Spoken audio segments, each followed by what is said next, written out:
Saúde a todos os irmãos com a graça e a paz do Senhor. Vamos abrir a palavra do Senhor no segundo livro de Samuel, capítulo 12.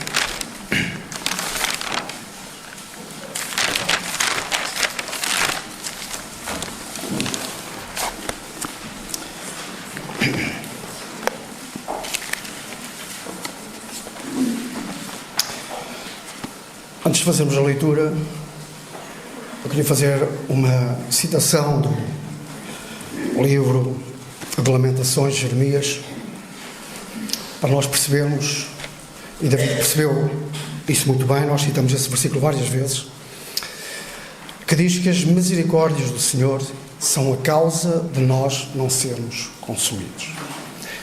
A leitura e a exposição e a análise do texto de hoje tem muito a ver com isso. A misericórdia do Senhor é a causa de nós não sermos consumidos. Na verdade, a acumulação, a nossa natureza pecaminosa e a acumulação dos nossos pecados, se não fosse a intervenção de Deus pela sua misericórdia, dar-nos a possibilidade de podermos alcançar a salvação por meio de Jesus Cristo, nós éramos completamente esmagados. Perante a santidade e a justiça de Deus, nós não ficaríamos de pé, não conseguiríamos sobreviver. As nossas iniquidades, elas iriam, perante a santidade de Deus, iriam esmagar-nos completamente. Foi isso que aconteceu com Jesus. Nós, na verdade, ele foi moído, diz a palavra, ele foi esmagado por causa dos nossos pecados. Então vamos fazer a leitura da palavra do Senhor. Então, segundo o livro de Samuel, vamos estar no capítulo 12. E diz assim a palavra do Senhor: E o Senhor enviou Natã a Davi. E apresentando-se ele a Davi, disse-lhe: Havia numa cidade 2 homens, um rico e outro pobre. O rico possuía muitíssimas ovelhas e vacas, mas o pobre não tinha coisa nenhuma senão uma pequena cordeira que comprara e criara, e com ela tinha crescido com ele e com os seus filhos. Do seu bocado comia, do seu copo bebia, e dormia no seu regaço, e a tinha como filha. E vindo um viajante ao homem rico, deixou este de tomar das suas ovelhas e das suas vacas, para assar para o viajante que viera a ele, e tomou a cordeira do homem pobre, e a preparou para o homem que viera a ele. Então o furor de Davi se acendeu em grande maneira contra aquele homem, e disse a Natã: Viva o Senhor, que digno de morte é o homem que fez isso, e pela cordeira tornará a dar o quadruplicado, porque fez tal coisa e porque não se compadeceu. Então disse Natã a Davi: Tu és este homem. Assim diz o Senhor de Israel: Eu te ungi rei sobre Israel. Eu te livrei das mãos de Saul. Eu te dei a casa do teu Senhor e as mulheres do teu Senhor em teu seio. E também te dei a casa de Israel e de Judá. E se isto é pouco, mais te acrescentaria tais e tais coisas. Porque depois desprezaste a palavra do Senhor, fazendo mal diante dos seus olhos. A Urias, o Heteu, feriste à espada, e a sua mulher tomaste por tua mulher, e a ele mataste com a espada dos filhos de Amon. Agora, pois, não se apartará a espada jamais da tua casa, porquanto me desprezaste, e tomaste a mulher de Urias, o Heteu, para ser tua mulher. Assim diz o Senhor: Eis que suscitarei da tua própria casa o mal sobre ti, e tomarei as tuas mulheres perante os teus olhos, e as darei ao teu próximo, o qual se deitará com as tuas mulheres perante este sol. Porque tu o fizeste em oculto, mas eu farei este negócio perante todo o Israel e perante o sol. Então disse Davi a Natã: Pequei contra o Senhor. E disse Natã a Davi: Também o Senhor perdoou o teu pecado, não morrerás. Todavia, porquanto com este feito deste lugar sobremaneira a que os inimigos do Senhor blasfemassem, ou blasfemem, também o filho que te nasceu certamente morrerá. Então Natã foi para a sua casa, E o Senhor feriu a criança que a mulher de Urias dera a Davi, e adoeceu gravemente. E buscou Davi a Deus pela criança. E jejuou Davi, e entrou, e passou a noite prostrado sobre a terra. Então os anciãos da sua casa se levantaram e foram a ele, para o levantar da terra. Porém ele não quis, e não comeu pão com eles. E sucedeu que ao 7º dia morreu a criança. E temiam os servos de Davi dizer que a criança estava morta, porque diziam: eis que sendo a criança ainda viva, lhe falávamos, porém não dava ouvidos à nossa voz. Como, pois, lhe diremos que a criança está morta? Porque mais lhe afligiria. Viu, porém, Davi que os seus servos falavam baixo, e entendeu Davi que a criança estava morta. Pelo que disse Davi a seus servos: está morta a criança? E eles disseram: está morta. Então Davi se levantou da terra, e se lavou, e se ungiu, e mudou de roupas, e entrou na casa do Senhor, e adorou. Então foi à sua casa, e pediu pão, e lhe puseram pão, e comeu. E disseram-lhe seus servos: que é isto que fizeste? Pela criança viva jejuaste e choraste, porém depois que morreu a criança te levantaste e comeste pão. E disse ele: vivendo ainda a criança, jejuei e chorei, porque dizia: quem sabe se Deus se compadecerá de mim e viverá a criança. Porém agora que está morta, porque jejuaria eu? Poderei eu fazê-la voltar? Eu irei a ela, porém ela não voltará para mim. Então consolou Davi a Betseba, sua mulher, entrou a ela e se deitou com ela, e ela deu à luz um filho, e chamou o seu nome de Salomão, e o Senhor o amou. Enviou pela mão do profeta Natã, chamou o seu nome Gedias, por amor ao Senhor. Ora, pelejou Joabe contra Rabá, dos filhos de Amon, e tomou a cidade real. Então mandou Joabe mensageiros a Davi, e disse: pelejei contra Rabá, e também tomei a cidade das águas. Ajunta, pois, agora o restante do povo, e cerca a cidade e toma, para que, tomando eu a cidade, não se aclame sobre ela o meu nome. Então ajuntou Davi a todo o povo, e marchou para Rabá, e pelejou contra ela, e a tomou.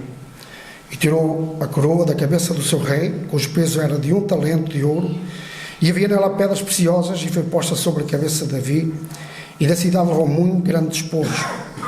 E trazendo o povo que havia nela, o pôs às serras e às talhadeiras de ferro e aos machados de ferro, e os fez passar por forno de tijolos, e assim fez a todas as cidades dos filhos de Amon, e voltou Davi e todo o povo para Jerusalém.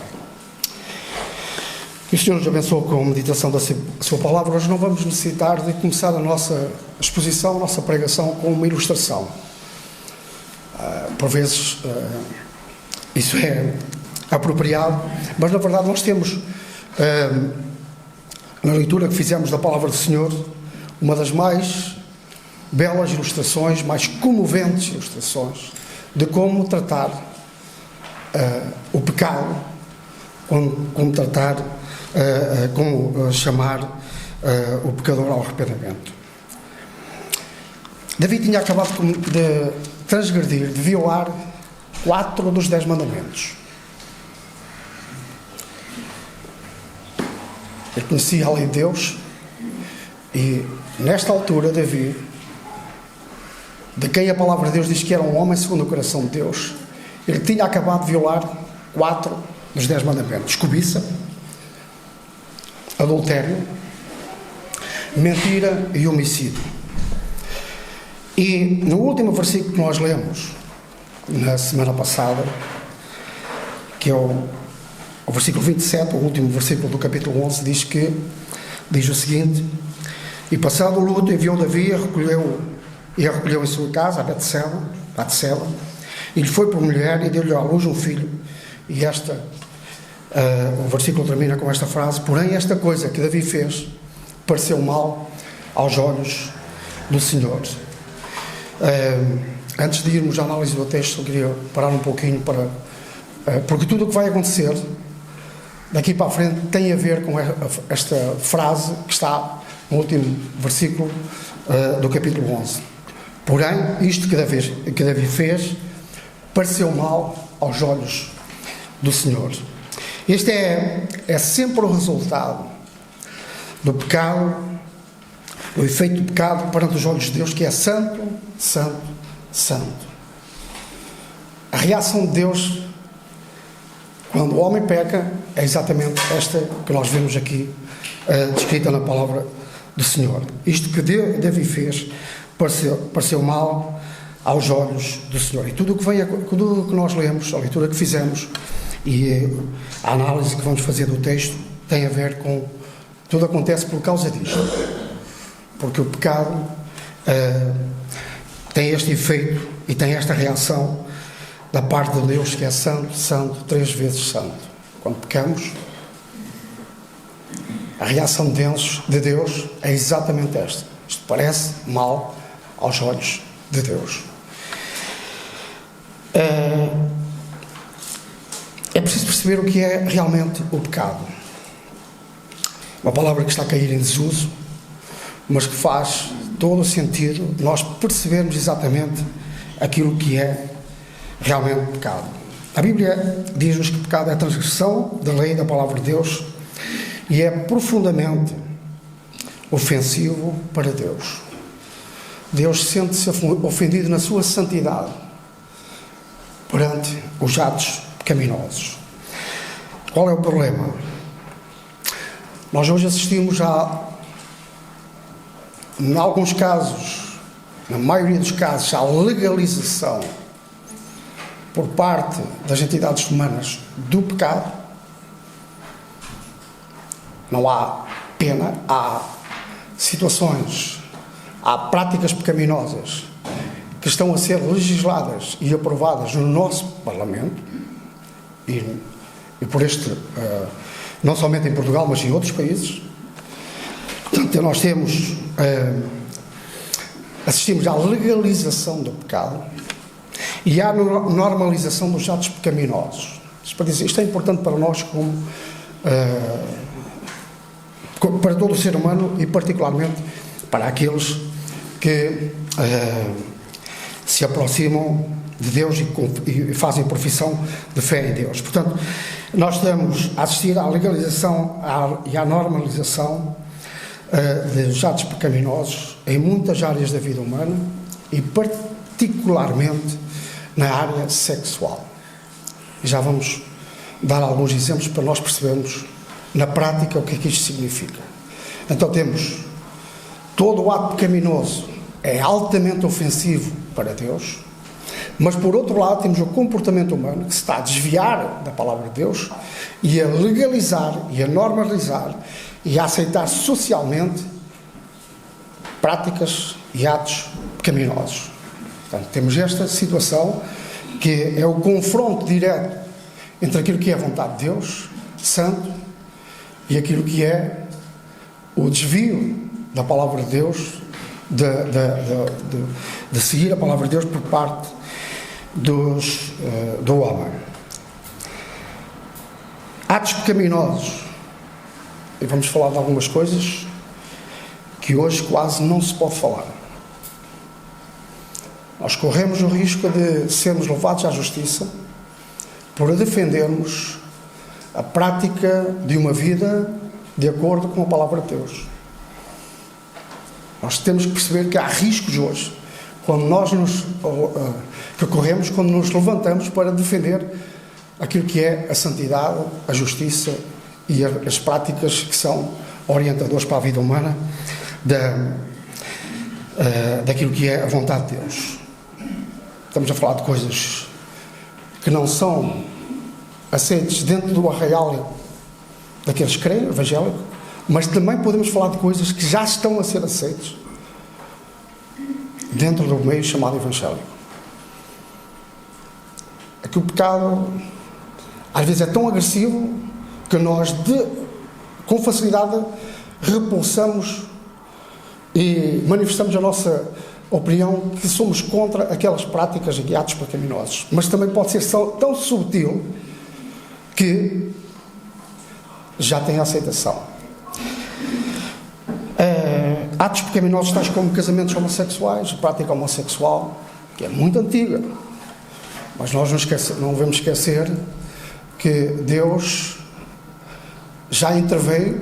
A história da Bíblia conta que Deus destruiu completamente duas cidades por causa desta prática. Foi sobretudo por causa desta prática homossexual.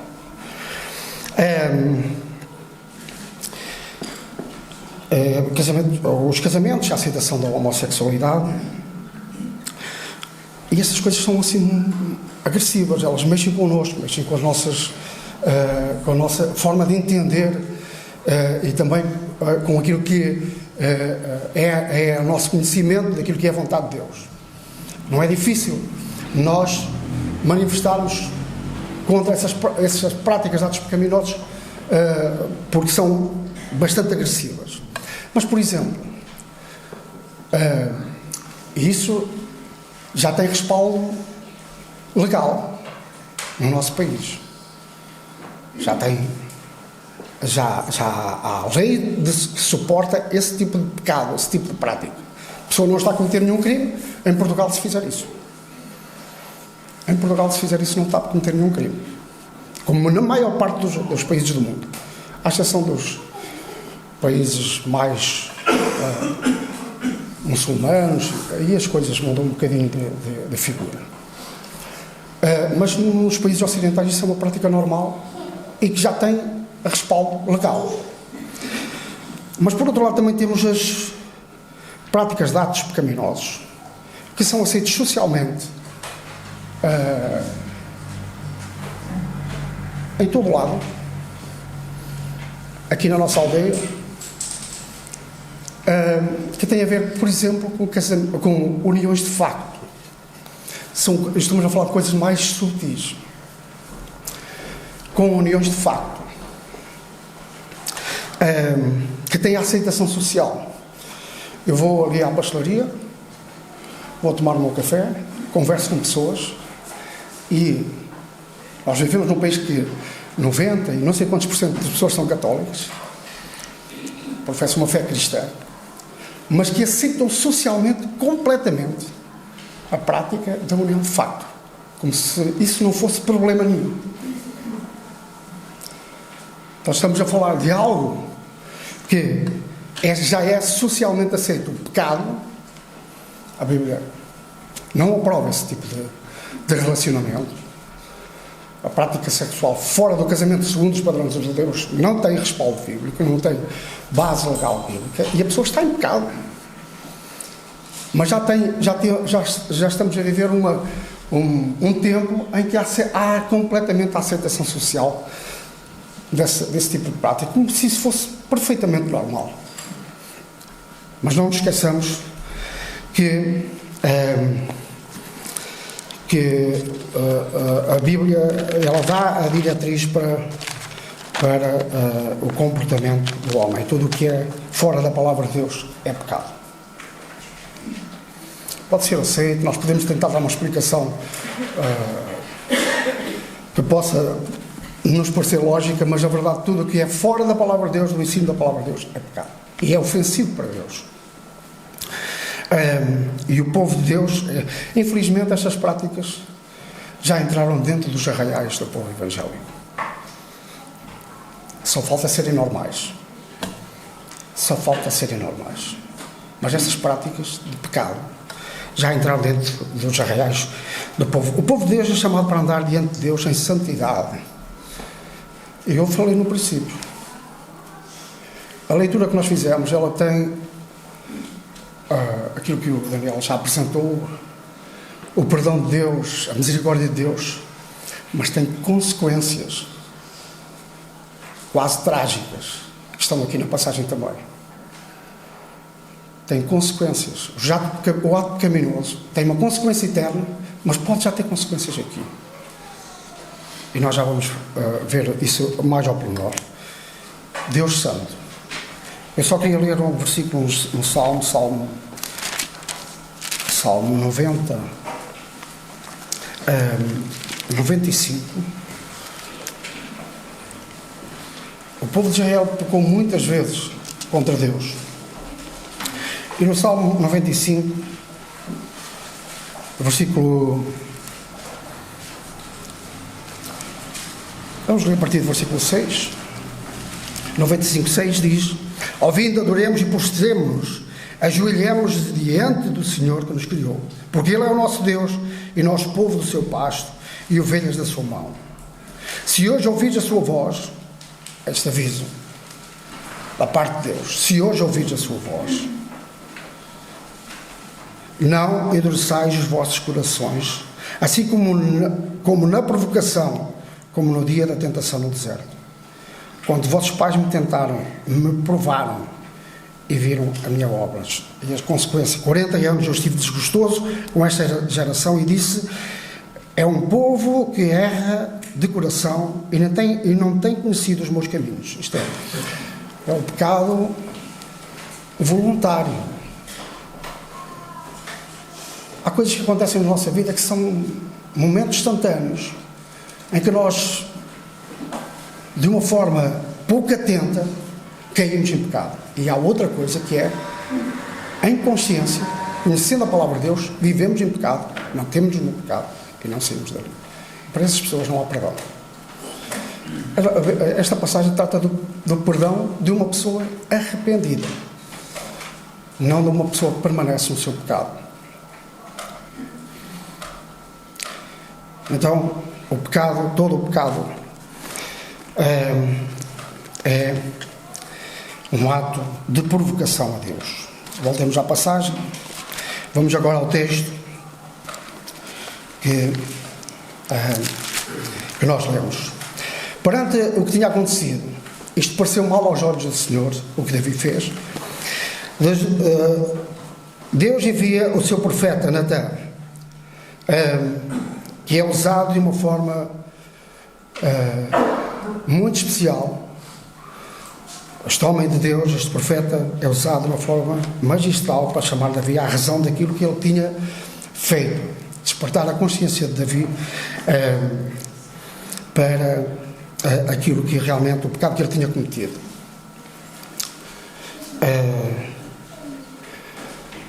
Nós olhamos para aquilo que aconteceu, acabámos de ler, e como é importante, como nós precisamos de um Natã na nossa vida.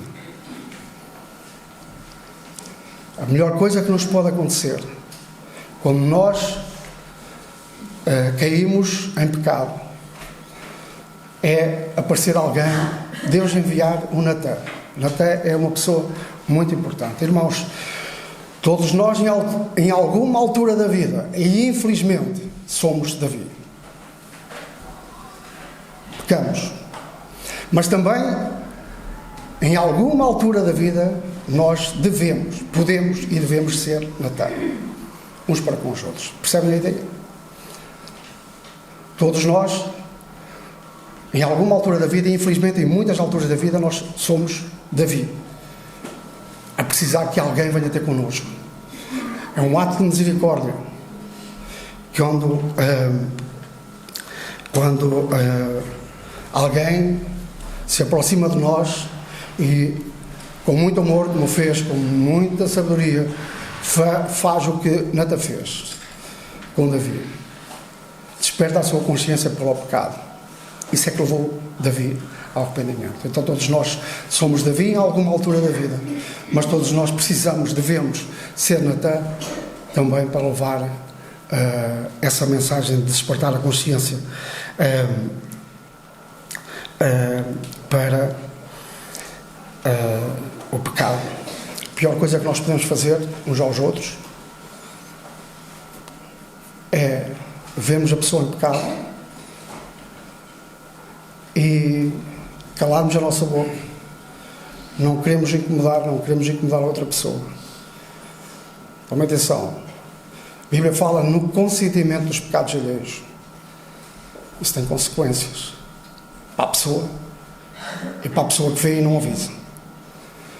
Quer dizer que quando nós vemos alguém em pecado, nos nossos irmãos, e, como se costuma dizer vulgarmente, assobiamos para o lado, seguimos a nossa vida, não queremos chatices, não nos queremos chatear, nós estamos a acompanhar a pessoa pela mão à porta do inferno. Quando nós não fazemos a obra de Deus, levando a pessoa a arrepender-se do seu pecado, então, atenção, nós estamos a pegar na pessoa, a levá-la pela mão até à porta do inferno. Porque a pessoa não se vai arrepender.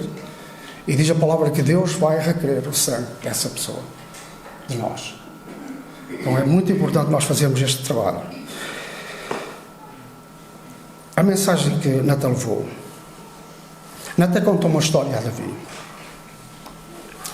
Uma história cheia de injustiça. Para despertar a sua consciência. Davi ouve aquela história. Daquele homem que tinha muitos bens. E quando veio alguém à sua casa visitá-lo, ele, em vez de pegar naquilo que era dele, para poder receber aquela pessoa, ele vai àquele homem, do seu vizinho, pobre, que só tinha aquela ovelha, e pega na ovelha daquele homem, mata aquela ovelha, cozinha aquela ovelha e oferece a ovelha ao seu. É uma história cheia de injustiça. Davi ouve aquela história, ficou tão zangado, tão irado, que diz: este homem deve morrer. Era a consequência do pecado. E Natan, depois de ouvir Davi, esse homem deve morrer, ao ouvir-se para Davi, diz: esse homem és tu. Tu és esse homem. E Davi percebeu, não foi preciso explicar mais nada. Podemos perceber a terra a fugir debaixo dos pés de Davi, onde ele finalmente toma consciência do seu pecado. E talvez possamos pensar que loucura, como é que um homem como Davi ele deixa que isto aconteça na sua vida, pecados gravíssimos. Como é que isto é possível? Na semana passada nós já vimos como é que é possível. A ociosidade, o estar no lugar errado, o não cuidar, o não estar vigilante. Isso pode acontecer com qualquer um. Às vezes o pecado alcança a vitória na nossa vida. O inimigo alcança a vitória. Nós caímos em pecado. Eu vou dizer, porque nós nos pomos a jeito. Nós pomos a jeito. Nós criamos as condições para que as coisas aconteçam. Por isso, Deus ajuda-nos, instrui-nos para que em cada manhã nós buscamos a força do Senhor, para que livre-me da tentação, guarda-me, dá-me força. Portanto, não é por acaso que a Bíblia diz: resisti ao diabo. Resisti ao diabo e ele fugirá de vós. É resistir. Temos que ter ação. É um combate diário. Centenas de coisas que acontecem na nossa vida no dia a dia. E nós precisamos estar vigilantes, porque senão, se nos pomos a jeito, é queda pela certa. É queda pela certa.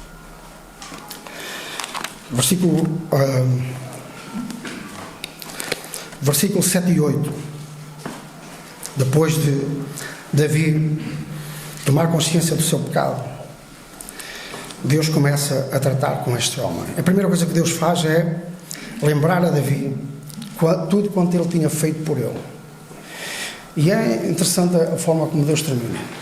Eu dei-te tudo. Eu dei-te tudo. Mas se tu quisesses mais, Deus não encontra razão para o pecado de Davi. E se tu tinhas-me pedido o que quisesses, eu ia-te dar tudo. Porquê é que tu fizeste isto?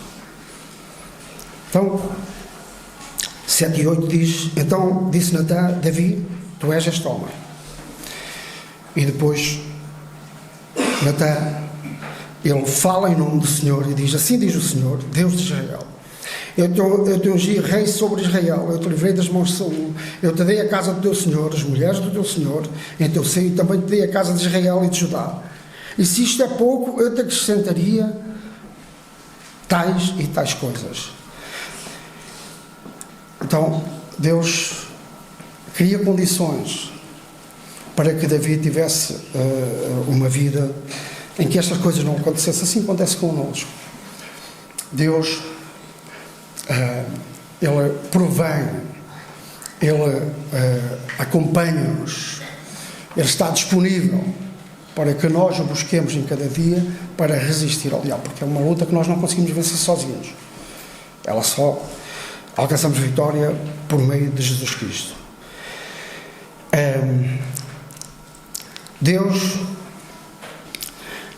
lança, no versículo 9 ao 11, lança em rosto o pecado de Davi. Diz assim: porque depois desprezaste a palavra do Senhor, fazendo mal diante dos seus olhos. A Urias o teu feriste à espada, e a sua mulher tomaste por mulher, e a ele mataste com a espada dos filhos de Amon.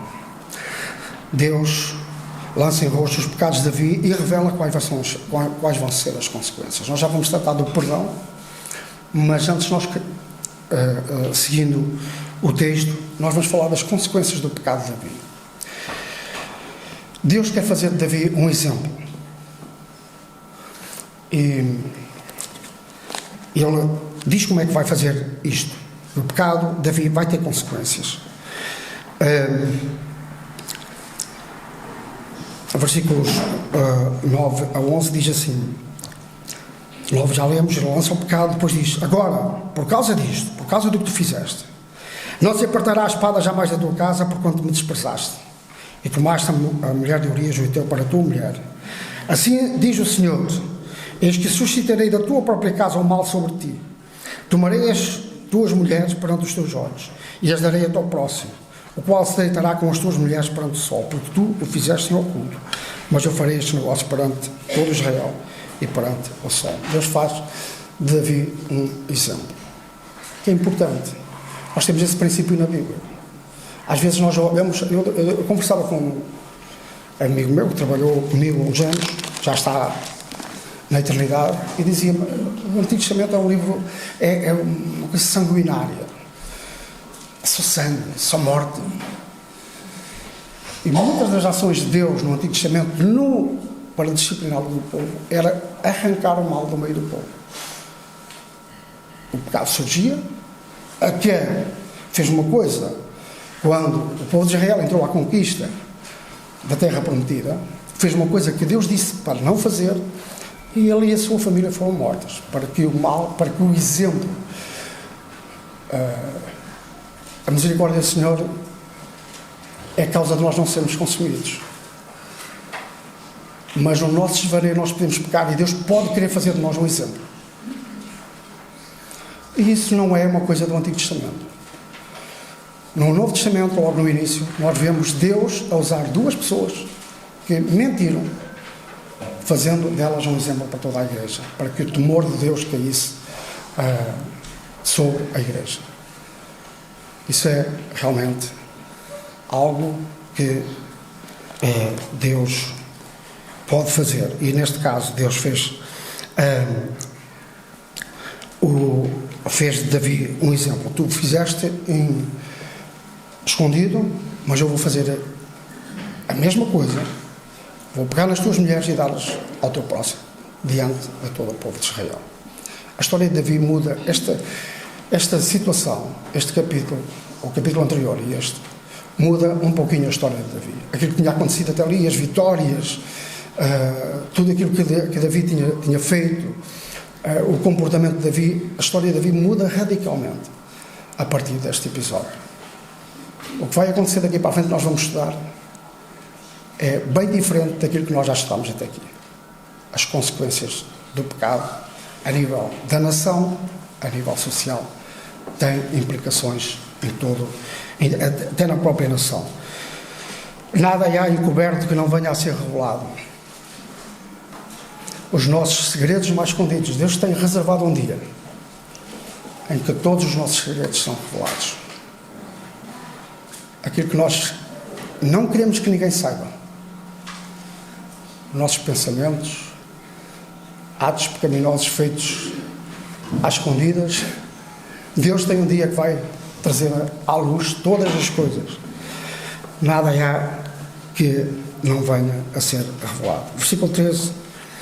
Davi reconhece finalmente seu pecado, e temos este versículo que diz: eu pequei contra o Senhor. Na verdade, Davi tinha pecado contra o Senhor, pecado contra Urias, pecado contra Batseba, mas ele reconhece que pecou contra o Senhor. E aí entra a confissão.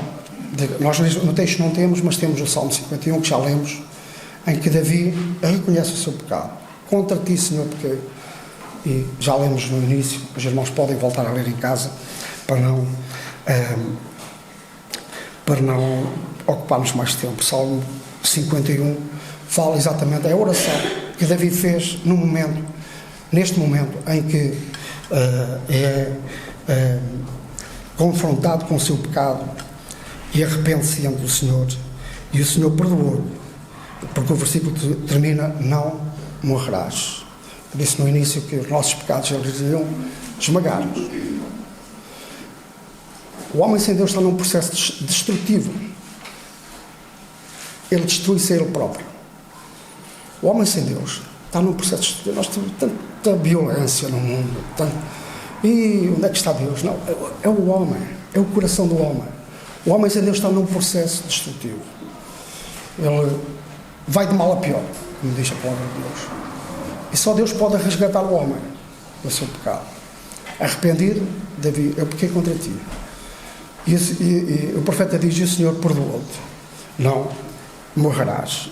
Ora, se Davi, com coisas tão graves, se calhar nós pensamos, comparamos a Davi, e pensamos assim: nunca fiz coisas assim tão graves como Davi. Mas se Davi foi perdoado por Deus e foi graciosamente, gratuitamente, alcançou o perdão dos seus pecados, qualquer pessoa que hoje se volte para Deus e que creia em Jesus Cristo como seu Salvador, receberá o perdão graciosamente, gratuitamente, dos seus pecados. Se Davi foi perdoado por coisas tão graves, Deus não virará as costas a qualquer um de nós que está nesta sala, se arrependido, se chegar a Deus e dizer: Senhor, eu pequei contra ti. A salvação por Jesus Cristo está ao alcance de qualquer um, e o meio é uma simples oração a Deus, genuína, sincera, porque Deus não vê só palavras, não ouve só palavras, Ele vê o coração da pessoa. É um coração contrito e arrependido, Deus não despreza. Mas a passagem não termina aqui. O versículo 14, o profeta continua a dizer: ok, tu pecaste, o Senhor perdoou-te, tu não vais morrer, mas todavia, versículo 14, porquanto com este feito deste lugar sobremaneira a que os inimigos do Senhor blasfemassem, ou blasfemem, também o filho que de ti nasceu certamente morrerá. A pergunta é: qual a justiça disto? Qual a justiça disto? Parece uma injustiça. E é uma injustiça. Davi cometeu pecado, Deus perdoou, ele vai viver. Mas uma criança inocente vai morrer por causa do pecado de Davi. Esta é a história de Deus. É desta forma que Deus opera para a salvação. Quando há pecado, há sempre morte. O pecado trouxe a morte. A consequência do pecado é morte. Se não morre o culpado, morre o inocente. Se não morre o culpado, morre o inocente. E foi isso que aconteceu.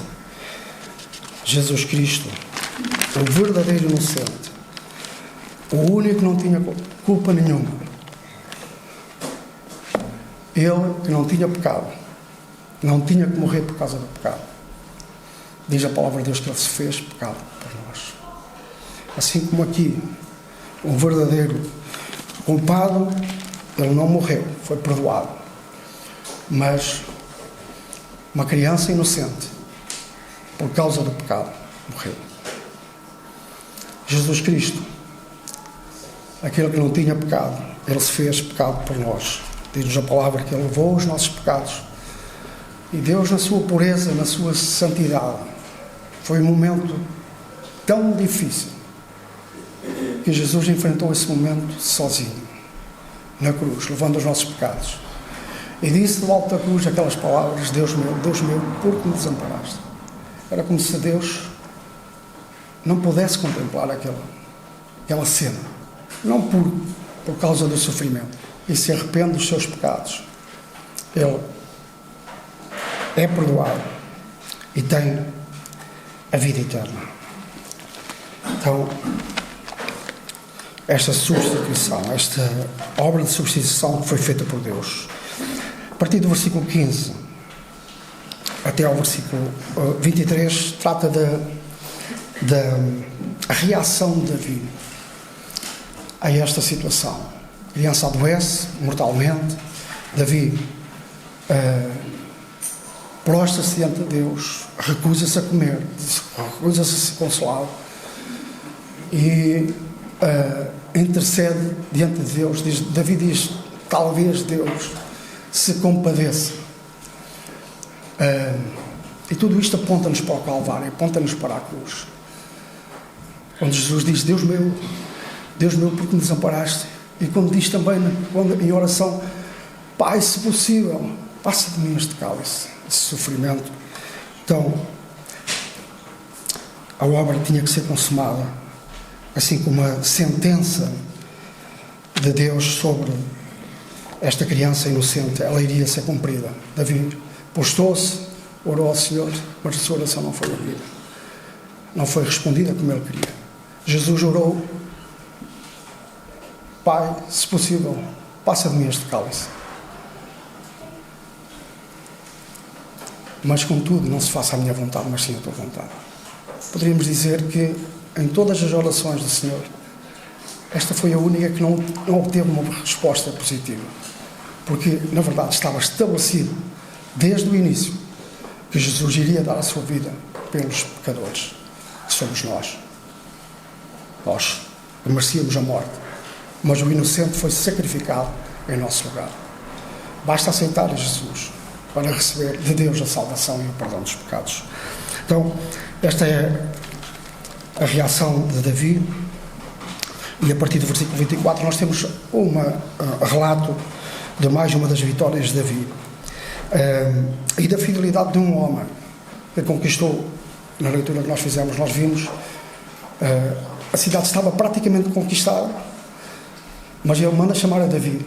Agora sim, Davi vem com o povo para que a vitória não fosse atribuída a ele, a humildade deste homem. Eu queria concluir a nossa meditação lendo um outro salmo. Nós lemos o 51. Eu queria que lêssemos juntos o salmo 32. Concluímos com a leitura deste salmo a nossa meditação da palavra do Senhor esta manhã. E diz assim: bem-aventurado aquele cuja transgressão é perdoada e cujo pecado é coberto. Bem-aventurado o homem a quem o Senhor não imputa maldade e em cujo espírito não há engano. Quando eu guardei silêncio, envelheceram os meus ossos pelo bramido em todo o dia. Porque de dia e de noite a tua mão pesava sobre mim. O meu humor se tornou em seguida um destino. Confessei-te o meu pecado e a minha maldade não me cobri. Dizia eu: confessarei ao Senhor as minhas transgressões. E tu perdoaste a maldade do meu pecado. Por isso, todo aquele que é santo orará a ti, a tempo de te poder achar. Até não transbordar de muitas águas, estas não lhe chegarão. Tu és o lugar em que me escondo. Tu me preservas da angústia. Tu me cinges de alegres cânticos de livramento. Instruir-te-ei e ensinar-te-ei o caminho que deves seguir. Guiar-te-ei com meus olhos. Não sejas como o cavalo, nem como a mula, que não tem entendimento, cuja boca precisa de cabresto e freio para que não se cheguem a ti.